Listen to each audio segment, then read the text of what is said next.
di Kuala Lumpur ni, kalau Cina, sesama Cina berbahasa Melayu, it is very un-Chinese.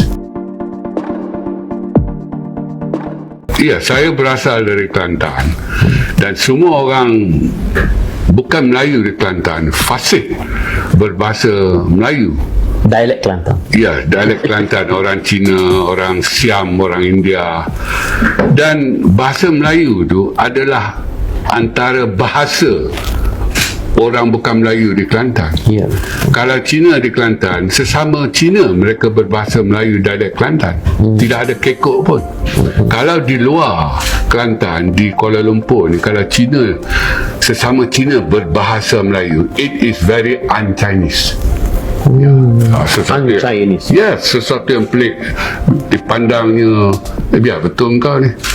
Jadi saya kira bertutur di rumah itu dalam bahasa Inggeris, sebab isteri saya Cina Kantonis, saya Cina Hokkien. Jadi bahasa Hokkien dengan bahasa Kantonis itu dua bahasa yang berbeza. Kalau tak belajar, tak boleh faham memahami.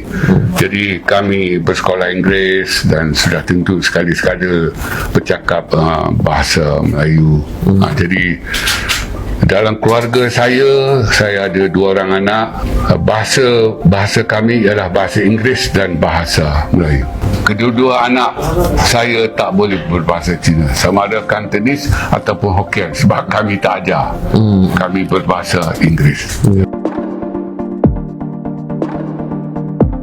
Di Kelantan itu wujud proses asimilasi, dan di Kelantan itu bukan Melayu itu hanya merupakan 4% saja, majoritinya Melayu.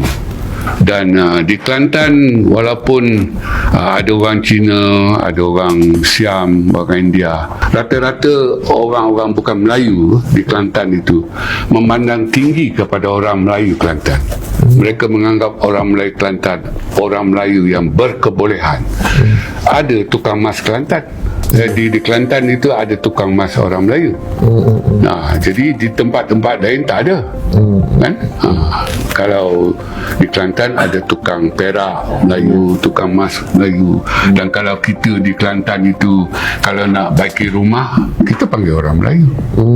Dan jadi dalam situasi sebegitu, asimilasi itu berlaku. Maknanya orang bukan Melayu itu sanggup mengidentifikasikan diri mereka dengan orang Melayu itu dengan kadar yang lebih. Sedangkan di luar, di sini orang-orang bukan Melayu didapati begitu enggan untuk beridentifikasi dengan bangsa Melayu yang merupakan penduduk asal, majoriti dan dominan. Itu bezanya. Jadi kalau di Kelantan, proses asimilasi itu wujud, dan di mana-mana pun YB, asimilasi itu adalah jawapannya kepada penyatu paduan yang betul-betul tulen yang berlaku di Kelantan.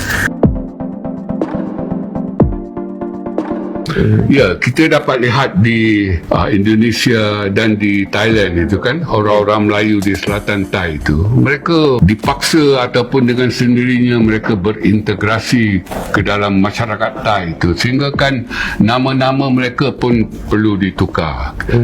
Mungkin YB masih ingat seorang bekas setiausaha ASEAN, arwah Dr. Surin Pitsuan. Itu Melayu selatan Thai, tetapi kerana asimilasi beliau terpaksa menukar nama kepada nama Sanskrit, dan bahasa Sanskrit adalah bahasa agama Buddha. Ya, maknanya kita boleh lihat pembentukan negara bangsa di Thailand, di Indonesia. Malah kita satu-satunya negara ni di Asia Tenggara ini yang memilih integrasi. Yang lain semua memilih asimilasi. Integrasi itu sebenarnya jauh lebih ringan tuntutannya daripada asimilasi. Tetapi dalam keadaan sedemikian pun, kita dapat lihat setelah 67 tahun kita merdeka, yang bukan Melayu ni belum bersedia. Kalau bahasa baguslah, kalau bahasa tak bagus, enggan berintegrasi ke dalam struktur-struktur sosial Melayu. Ya. Kita ambil bahasa Melayu saja. Ya. Jadi cukup malang lah. Saya rasa perlu berjiwa besar. Kita harus mengakui kita gagal dalam beberapa aspek pembentukan negara bangsa.